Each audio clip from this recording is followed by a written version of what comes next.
Pourquoi, pour aller de Lyon à Bordeaux en train, la SNCF crée-t-elle encore une liaison passant par Paris, ce qui revient à parcourir plus de 2 fois la distance qui, en ligne droite, sépare les deux villes.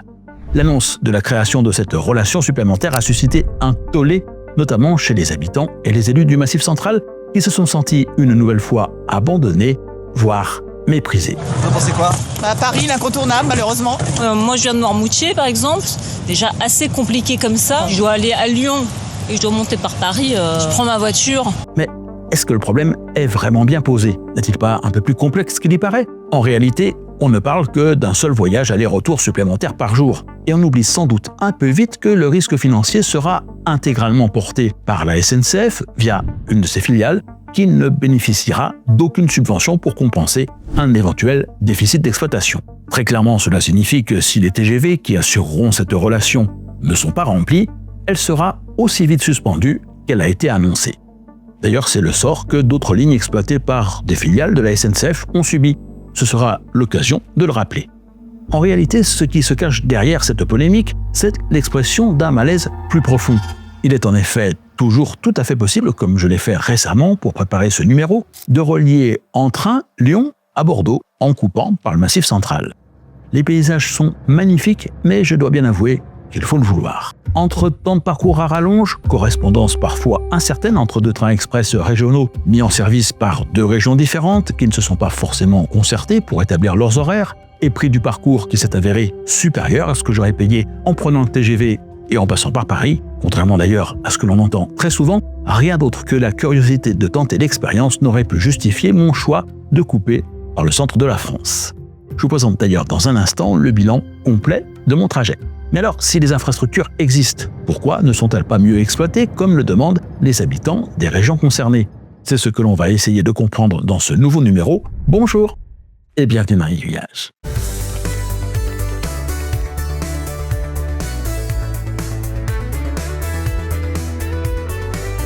Mais avant d'embarquer pour Bordeaux et de traverser le Massif central en train, il est temps que je vous parle du sponsor de cette vidéo. Pour organiser mes tournages pour Aiguillage, j'ai besoin de manipuler beaucoup d'informations concernant les horaires des trains, la disponibilité des intervenants et des membres de l'équipe, et les autorisations de tournage, entre autres. Tout cela suppose l'organisation de quelques réunions physiques ou en visio.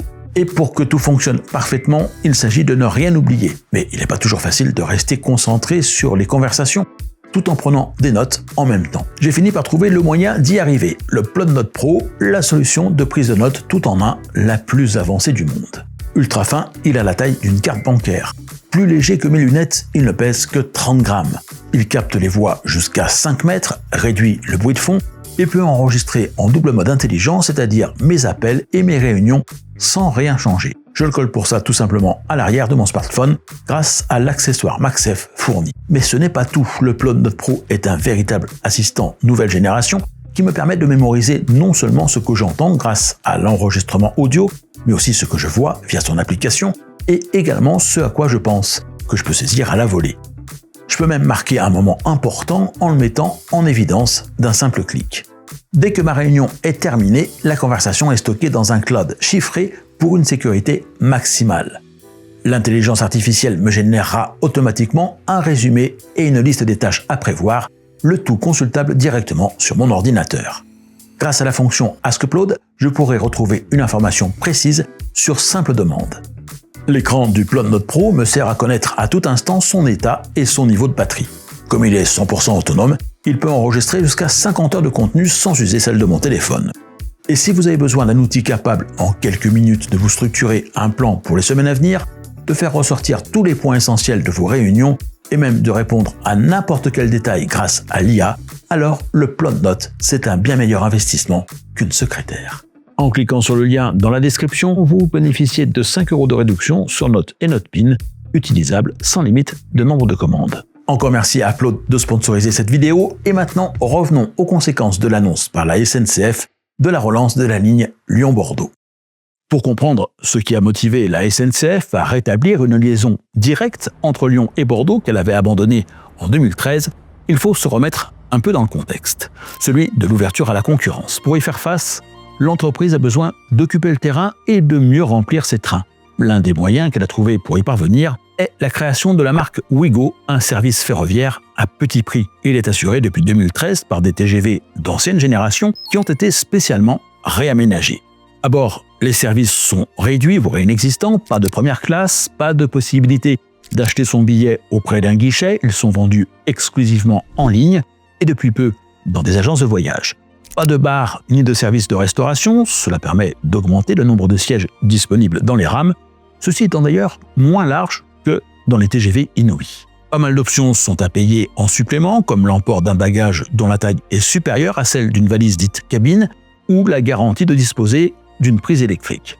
La SNCF a comme objectif en 2030 que 30% des déplacements réalisés à bord de ces trains à grande vitesse le soient dans des TGV de la famille Ouigo. Pour cela, il lui faut donc proposer de nouvelles relations et en renforcer d'autres, et donc augmenter le nombre de trains en circulation. D'ici 2027, le nombre de rames dédiées à ce service passera ainsi progressivement de 38 à 50.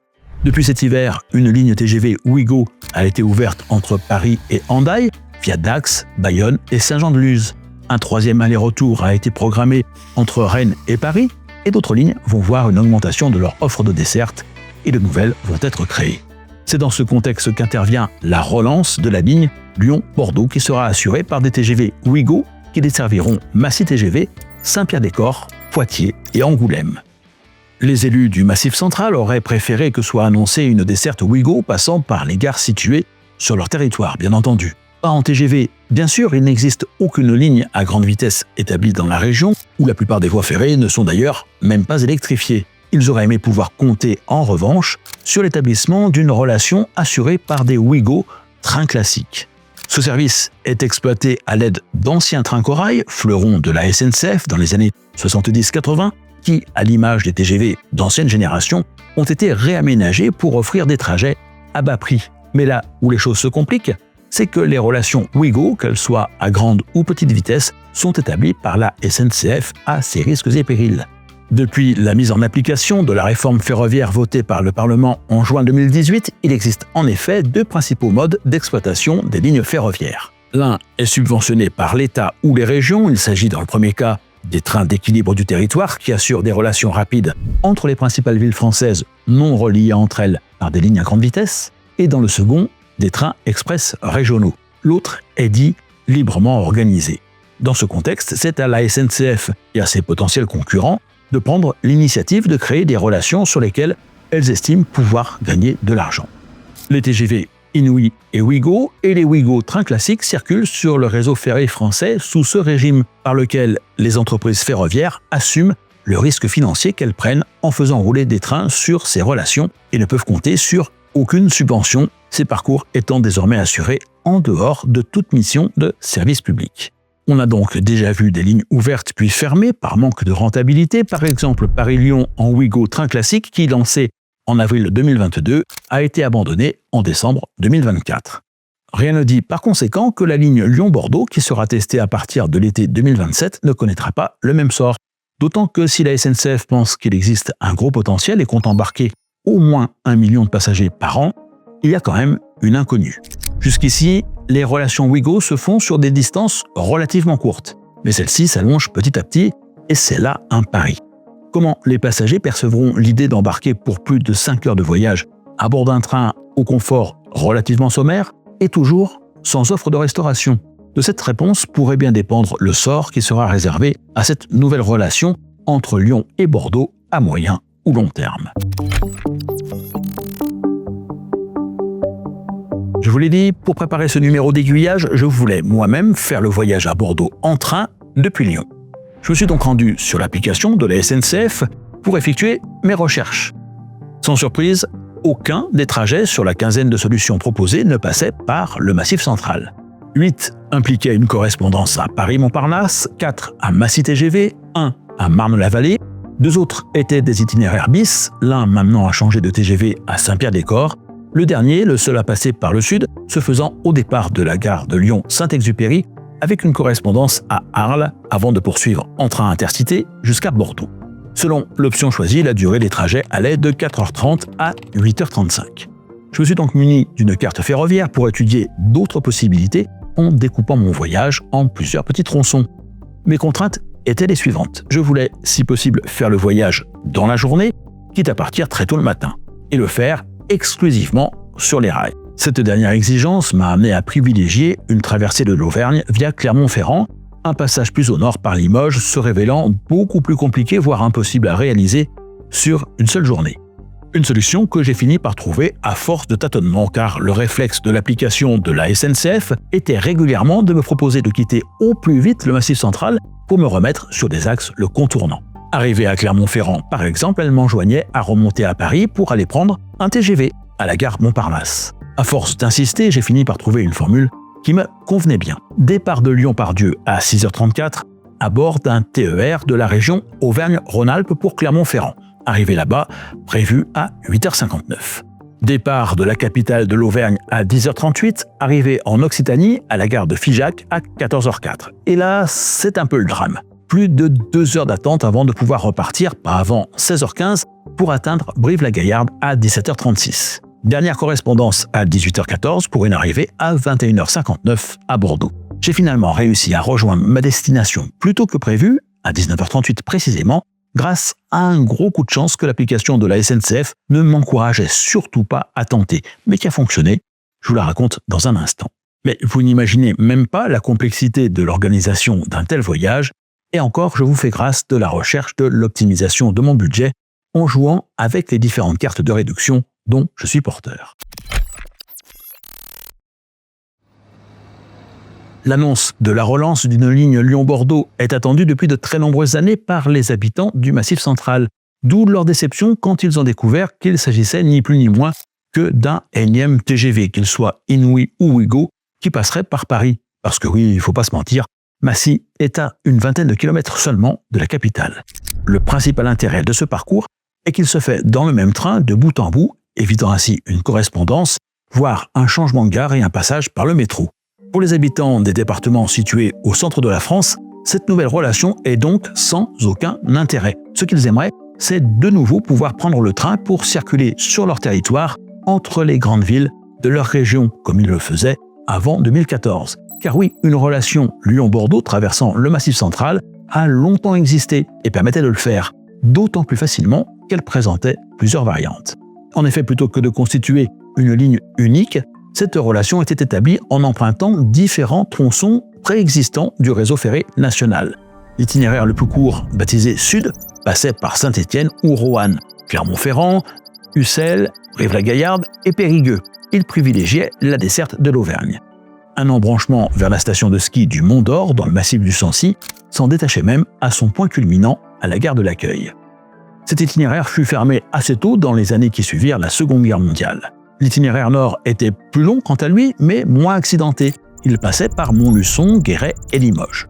Jusqu'en 2004, le service y était assuré par des turbotrains qui ont ensuite été remplacés par des trains corail, malheureusement plus lents. Sa particularité était d'être jalonné de nombreux rebroussements. À Saint-Germain-des-Fossés, Gannat, Saint-Sulpice-Laurière et Périgueux, les trains devaient ainsi faire demi-tour avant de pouvoir poursuivre leur chemin. Et le temps de réaliser les manœuvres nécessaires s'ajoutait bien évidemment à celui du parcours global. Il fallait ainsi plus de 7 heures en moyenne pour relier Lyon à Bordeaux. Mais là n'était pas le plus grave, car peu de passagers empruntaient ce train pour réaliser le trajet de bout en bout, la plupart se contentant d'un parcours entre deux villes du Massif central. Ce qui a condamné cette relation ferroviaire, c'est l'inauguration de l'autoroute A89, dont le tracé suit d'assez près celui de la voie ferrée, tout en offrant des temps de trajet beaucoup plus courts que par le train, mais aussi la concurrence du TGV Atlantique dont la ligne est ouverte à partir de 1989 et qui, combinée à celle du Sud-Est, offrait désormais un itinéraire en train plus rapide que par le Massif central. Les circulations par conséquence des trains ont dû être parfois ralenties jusqu'à ce que la dégradation des voies soit telle qu'elle rende nécessaire la fermeture de plusieurs tronçons pour travaux. Ceux-ci ne seront finalement jamais réalisés, conduisant à la fermeture définitive de la ligne, car entre-temps, un rapport rédigé par le député Philippe Duron, consacré au train d'équilibre du territoire, a souligné que très peu de voyageurs empruntaient la ligne de bout en bout, et que pire, elle était la plus subventionnée de France avec un déficit atteignant les 275 € par passager. Mais plus qu'une grande artère ferroviaire, c'est une ligne dédiée à l'aménagement du territoire qui fermait, privant de train une grande partie des habitants de la région. invités dans le rapport à tout simplement prendre leur voiture et créant une catégorie de citoyens qui, non sans une certaine autodérision, se baptisera les sans-rail. En 2019, l'espoir renaît. Une coopérative constituée à Figeac dans le Lot décide de profiter de la réforme ferroviaire mettant fin au monopole de la SNCF pour relancer la ligne en passant par Roanne, Montluçon, Limoges et Périgueux. Le projet est généreux, mais sans doute quelque peu utopique aussi, l'entreprise ayant manifestement sous-évalué l'importance des capitaux à réunir avant de pouvoir transporter ses premiers voyageurs. Ces 14 000 sociétaires, parmi lesquels 36 collectivités locales qui fondaient de grands espoirs dans le retour du train dans leur gare, lui ont permis de lever près de 8,5 millions d'euros. Il en aurait fallu 50 pour ouvrir la ligne. L'entreprise réussira néanmoins à faire circuler pendant quelques mois un train de fret entre Viviers de Casseville et le Triage de Saint-Jory, ainsi qu'un encore plus éphémère train de grumes. Mais ces opérations non rentables ne feront que creuser le déficit qui conduira l'entreprise au dépôt de bilan et à sa liquidation judiciaire, prononcée en avril 2024, l'année où Railcoop espérait faire circuler enfin son premier train de voyageurs. Relier Lyon et Bordeaux par le train reste néanmoins possible. Via Paris, où il faut emprunter le métro pour aller de la gare de Lyon à celle de Montparnasse, via Massy ou Saint-Pierre-des-Corps, où il faut troquer son TGV Sud-Est contre un TGV Atlantique, ou par le sud en empruntant un TGV de Lyon à Toulouse avant d'embarquer à bord d'un intercité vers Bordeaux. Ces différents itinéraires qui contournent tous le Massif central se valent en termes de temps de trajet. Il faut compter entre 5h30 et 7h pour les réaliser. Au travers du Massif central, de nombreux itinéraires sont également envisageables. Certains supposent d'effectuer une ou plusieurs sections de trajet en car, car par Saint-Étienne par exemple, la relation ferroviaire est interrompue entre Thiers et Clermont-Ferrand. Au-delà, une autre interruption est en place entre L'Accueil et Ussel. Sans quitter les rails, une autre solution consiste à passer par Roanne, Vichy, Clermont-Ferrand, Neussargues, Aurillac, Brive-la-Gaillarde et Périgueux en 13 à 16 heures, selon les temps de correspondance. Celles-ci peuvent d'ailleurs parfois poser problème, en particulier lorsqu'elles doivent se faire entre des TER de différentes régions. Sur ce parcours, 3 sont concernés, Auvergne-Rhône-Alpes, Occitanie et Nouvelle-Aquitaine. Et le moins que l'on puisse dire, c'est qu'elles se coordonnent assez rarement entre elles. Parfois, les temps d'attente entre deux correspondances sont très longs, d'autres fois tellement courts que les applications de la SNCF ne les proposent pas, tant les chances de pouvoir les réaliser sont très faibles. Je l'ai vécu à Figeac, où je devais quitter un TER Aura pour un TER Occitanie. Temps de correspondance, 2 minutes. Ce jour-là, j'ai eu beaucoup de chance. Mon premier TER était parfaitement à l'heure et le chef de train du suivant a laissé aux voyageurs qui en descendaient le temps de monter à bord. C'est ainsi que j'ai évité plus de 2 heures d'attente en gare de Figeac, qui aurait eu comme conséquence de me faire rater une correspondance à Brive-la-Gaillarde et une arrivée à Bordeaux à 22 heures au lieu de 19h30 et quelques. Quand on est parti à 6 heures du matin, ça fait une différence appréciable. L'annonce par la SNCF du lancement d'une ligne Lyon-Bordeaux assurée par des TGV Ouigo a provoqué une onde de choc, en particulier dans la région Aura, dont l'exécutif a voté à l'unanimité un vœu réclamant à l'État un engagement pour réaliser une étude de faisabilité dans le but de rétablir la ligne passant par le Massif central. Une idée a été soumise à Jean Castex, le nouveau PDG de la SNCF, à l'occasion d'une visite de terrain qu'il a réalisée à Clermont-Ferrand le jour même où j'y passais. C'est celle d'un plan ferroviaire Massif central pour prendre en compte les spécificités de la région qui concentre de très nombreux ouvrages d'art qui renchérissent d'autant les travaux. On va investir 850 millions d'euros supplémentaires. Très partisan pour qu'on puisse aller de Bordeaux à Lyon en passant par le Massif central. Ulcérés par les problèmes à répétition sur la ligne Paris-Clermont-Ferrand, les élus régionaux en ont profité pour rappeler que la France ne consacre que 51 € par habitant et par an au train, l'une des plus faibles contributions européennes, 3 fois inférieure en tous les cas à celle à laquelle l'Allemagne consent par exemple. Quant à savoir si ces voix seront entendues, il faut avoir de l'espoir quand on connaît l'état des finances de la France et sa difficulté à voter son budget, mais aussi les dégâts en région. Aura a fermé plusieurs lignes ces dernières années, préférant parfois financer des routes. Ce fut le cas de la réalisation de la RN 88 en Haute-Loire qui a coûté plus de 230 millions d'euros. La région Nouvelle-Aquitaine, quant à elle, menace de fermer plusieurs petites lignes à bout de souffle autour de Limoges à un horizon très court. Ces collectivités déclarent ne plus avoir les moyens de supporter ces travaux. Il y a des années d'abandon et d'absence d'entretien à rattraper. Conséquence, la plupart des petites gares du Massif central ont fermé les unes après les autres. Avec la libéralisation du secteur ferroviaire, pas sûr que la situation s'améliore. Même sur la très rentable ligne Paris-Lyon, Trenitalia est toujours dans le rouge. Et ce ne sont bien entendu pas ce genre d'acteurs qui vont s'engager sur des lignes de desserte fine du territoire qui ne peuvent que générer des déficits. Alors, à qui profite le crime ?